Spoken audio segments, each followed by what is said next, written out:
The Awakening, the Revised Edition by Lilac Moon. Chapter 32. A New Place to Call Home. Rex hissed in pain as Solar dabbed the gash on his back of the head with a cloth. How is he? He asked as he and Padme entered the medbay with Jaden. Stubborn and uncooperative. I can only do so much. But he won't let the med droid near him, Solar said. That little rustbucket just wants to poke and prod me, Rex grumbled. Thank you for protecting my family, Anakin told him sincerely. Rex smiled. Well, we are brothers. They're my family too, Rex said as Jaden babbled and smiled at him. Rex smiled back and made a goofy face, causing the baby to giggle. Ow! Rex complained as Solar applied a Bacta patch to the back of his head to heal the wound. Sorry, but it had to be done, Solar told him. So where are we headed? Rex asked. We're not sure yet. R2 is scanning viable options right now. But for the moment, we lost Boba Fett and Bane, Anakin replied. Good, they can stay lost, Rex said as Jaden started to fuss. Oh, I need to go feed him. He's been waiting almost an hour now. Haven't you, baby? She cooed. Anakin kissed her forehead and their eyes met, as they spoke with their hearts. They had much to say to each other after their harrowing experience, but it would wait until later. Luke popped in just as Padme exited the medbay. There you are, kid, Rex said as Luke came over. Glad you're okay, Uncle. We were worried about you, Luke said as he hugged him. I'm fine. My head is hard as a rock, so no serious damage done, Rex joked. Be that as it may, you need to rest, Solar reminded. She's right. We'll let you get some sleep. Thanks again, brother, Anakin told him. No thanks necessary, Rex replied as Anakin and Luke left. Solar stayed behind and turned to face him, worry lining her face. Hey, I'm okay, he assured her. I know. I just thought for a minute I was going to lose you back there. I don't think I could lose someone else like that I love, Solar squeaked. Rex pulled her into his arms.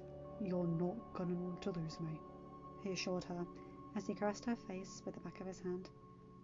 I'll love you, Rex admitted. A tear slipped down Solar's cheek as he finally said what he had been feeling for months. I love you too, she admitted back. Rex leaned towards her and she met him halfway, as their lips met with tender passion. As their lips parted, they smiled at each other. Get some rest. I'll be here when you wake up, Solar told him. He nodded and laid back on the bed, before closing his eyes and falling asleep easily. Have you found any acceptable places yet? Anakin asked his faithful little droid as he entered the cockpit. R2 whirled excitedly as Anakin sat down and looked at the console. Series 4? I've never heard of it, but it's certainly out of the way, Anakin said as he started reading about it. Countrysides, meadows, mountains, lakes. Sounds too good to be true. Like Naboo. Well done, buddy, Anakin said, patting him on his domed head. R2 whirled. There's more? He asked, as Anakin brought up a closer map of the northern hemisphere of the planet, and one of the towns flashed. Zephyr Springs. What's so special about it? Anakin asked. R2 whirled, and Anakin's eyes widened. No HoloNet? He asked as he started reading. You're right. They don't have it there. The mountains make it too difficult to get outside signals. This is perfect. No one will know who we are, Anakin said. Set the course, Anakin said. You found a place already? Padme asked as she entered the cockpit. Did I ever? He replied as he pulled her into his lap. She curled up in his arms and put her arms around his neck. Their lips met in a tender kiss. Is Jaden asleep? He asked. She nodded. Soundly. There was a little too much excitement for him today, she said. Well, I'm about to fix that, because I'm going to sequester us away on this little backwater planet in a nice little town with no HoloNet, he told her. Really? She asked. He nodded. It's called Zephyr Springs, on a planet called Series 4 in the East Quadrant, Anakin said. It sounds like the perfect place, next to Naboo, to continue raising our baby, Padme mentioned. That's exactly what I was thinking. The town is small, but not too small. About 1,500 people. And I was thinking that I could finally open up my own shop. I would rather it be on Naboo, and I don't know how long we'll be there, but it's what I've always wanted to do. Next to being married to you, he told her. Oh, Annie, that sounds perfect, she said as she kissed him again. I was so scared when I thought they were going to take you from me, Padme rasped. But you saved me. You refused to let them tear us apart. And you would have done the same if our positions were reversed, Padme replied. You're right. I'll never let anyone hurt you, Anakin said. You are so beautiful, he rasped. As I've said before, it's only because I'm so in love, she replied. If you say so. But I think it's because you're an angel, he stated as he helped her up. We should go and tell everyone where we're going, Anakin said as he took her hand.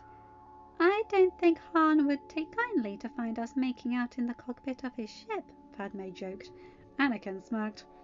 Probably not, but I think he likes us more than he lets on. Anakin replied. I think he likes our daughter more than he likes to let on too, Padme added. Anakin frowned. I don't know about that, Anakin grumbled. Padme rolled her eyes. Leia is our little girl, but she's also a beautiful young woman, Padme reminded him. I know. She takes after her mother in that respect, he told her. She smiled at his flattery as they entered the cabin where everyone was resting. R2 has found us a suitable place to go, Anakin announced. That was fast. Where are we going? Ahsoka asked. It's a place called Series 4, a backwater planet in the East Quadrant. It's mostly known for farming and mining. It's a lot like Naboo, being that there are countrysides, meadows, lakes and mountains. But most importantly, he managed to find a town deep in the mountain valley where there's no HoloNet reception. It's called Zephyr Springs, and that's where we're going, Anakin announced. How big is the town? Satine asked. About 1,500, Padme answered. Well, it sounds like it will be the perfect place to lay low, Obi-Wan said. And the perfect quiet place to raise our children until we can return to Naboo someday, Padme added as they sat down with their family and friends. It would be 18 hours until they would arrive. Han brought the Millennium Falcon to rest in a small spaceport in Zephyr Springs. The ramp dropped and the ship's occupants filed out. One of the port's workers approached them. Welcome to Zephyr Springs. What can I do for you? He asked, as they noticed almost everyone had stopped to stare at them. Don't mind them. We just don't get too many visitors in these parts, he added.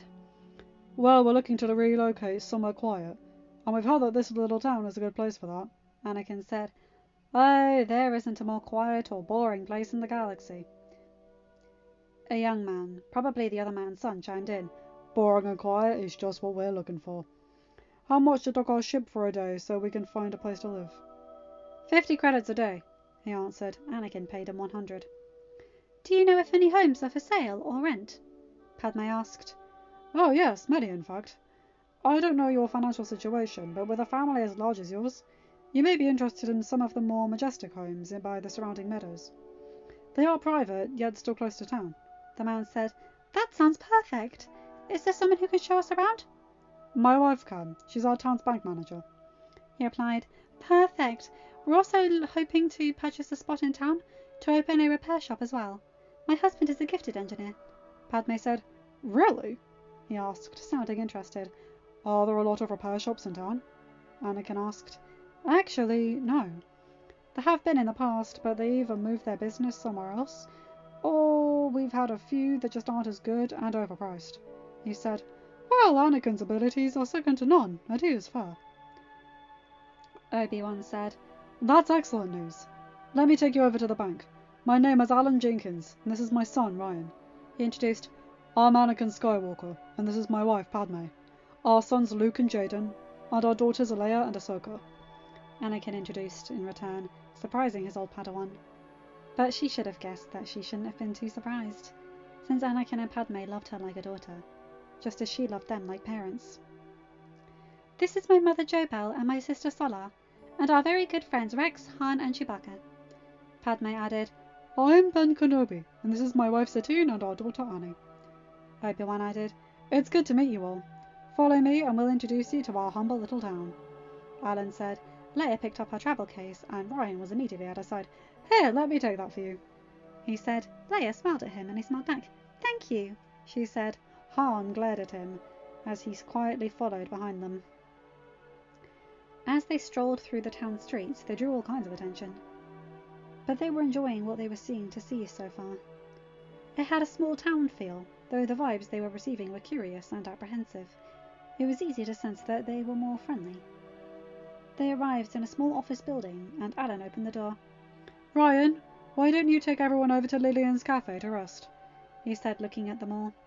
She makes the best pie in the East Quadrant, he said as Anakin and Padme followed him inside with Jaden, while the others continued on with Ryan as their guide. Hello, sweetheart, a lovely woman greeted. Hello, darling. I've brought you some customers, he said. Wonderful. I'm Alyssa Jenkins, she introduced. I'm Anakin Skywalker. This is my wife Padme and our son Jaden. Anakin replied. Oh, he's so cute, she gushed at the baby. Padme smiled. Thank you, she replied. So, you're looking for a home for the three of you? She asked. Well, we actually need a very large home, because our older children, extended family, and friends are here with us. They went to the cafe with your son, and we also need a place to buy here in town to open up a business. My husband is an amazing engineer and wants to open a repair shop. Padme said. That's wonderful. What is your price range? The woman asked. Money isn't a problem. We want to see your largest properties, Padme replied. How exciting! My speeder is in the bag, and I can take you out to one right now. I think I know the perfect house, she said as they followed her back inside. Good, isn't it? Ryan asked as Luke finished his pie. Yeah, almost as good as my mum's. Luke said, almost, and here I thought I was introducing you to the best pie in the galaxy. Ryan replied, well, it's exceptional, but you've never had my mum's cloudberry pie. It's Grandma Jo Bell's special recipe. Luke said. Jo Bell smiled. Perhaps, but Padme always makes it better than me somehow, Jo Bell chimed in. Yeah, maybe after we get settled you can come over for pie at our new house, Leia mentioned. Ryan smiled. I'd like that, he replied. Leia smiled back. He was very nice, and handsome to boot. Yeah, bet you would, Han mumbled under his breath.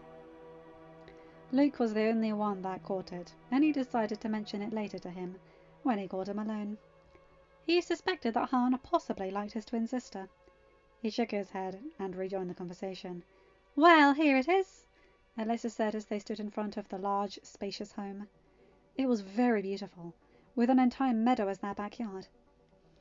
As they walked inside the white and blue house, they were amazed at the inside. Greeting their vision was a large atrium, and an elegantly curved staircase that led to the second floor.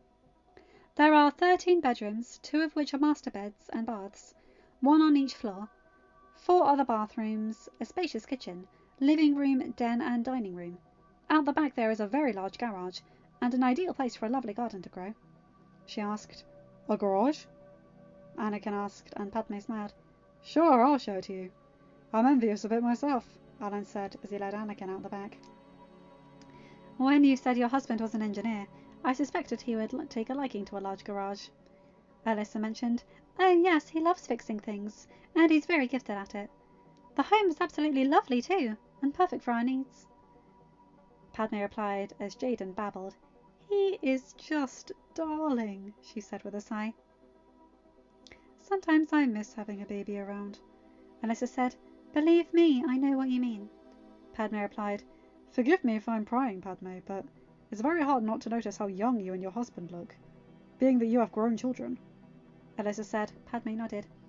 Yes, well, we adopted Ahsoka very early on in our marriage, but Luke and Leia are ours biologically. I know it doesn't seem like it, but we are in our 40s, Padme said, knowing that it wasn't a complete lie. Technically, she should have been about 45, and Anakin about 40, even though they had not aged during the hibernation. Thankfully, Alyssa seemed to buy it. Good genes, I guess, huh? Alyssa asked. Padme smiled. You could say that, Padme replied. You are so lucky. I'd kill to have your skin at my age, she said as she took out some papers. We can get started on the paperwork, unless you and your husband would like to see my other properties, Alyssa asked, as Anakin and Alan returned. Angel, you should see the garage out there, Anakin said excitedly. Padme smiled. No, I think this house is perfect for our needs. Padme replied. Excellent! On the way back to the office, we can show you the old garage that was our old repair shop used to be in town. The owner closed up shop a couple of years ago because he was the poorest repairman we've ever had. He'd fix it, charge you an arm and a leg, and a week later you'd be broke down again, Alan said, shaking his head.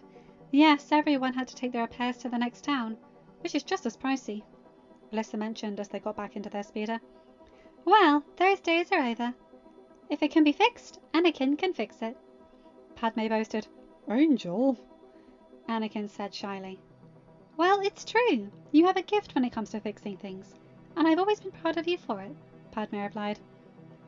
Well, once the word spreads around town that there's a good, responsible mechanic, you'll have all kinds of business, Alan said as he started the short journey back into town. Within just a few days, thanks to Padme's wealth that had remained long untouched, they had furnished their new home and outfitted Anakin's new workshop in town with all the equipment and tools needed. They had made new friends quickly with the Jennings family and had them over for dinner as a thanks for the evening. Tomorrow, Anakin and Luke would open the shop for business, and they would begin their new life here. As Padme sung a lullaby to Jaden, he held her in his arms, and they watched their baby son slowly drift off into a peaceful slumber. The Empire was still a very real threat, and they still had much to do with the rebellion. But family would always be first in their eyes. Padme finished the song and turned to her husband, their lips meeting in a tender kiss, before they quietly exited the new nursery and went next door to their new bedroom. End of chapter. Hi guys, hope you enjoyed that one. I like that one. Oh, not to mention, Han's got a bit of competition for Leia.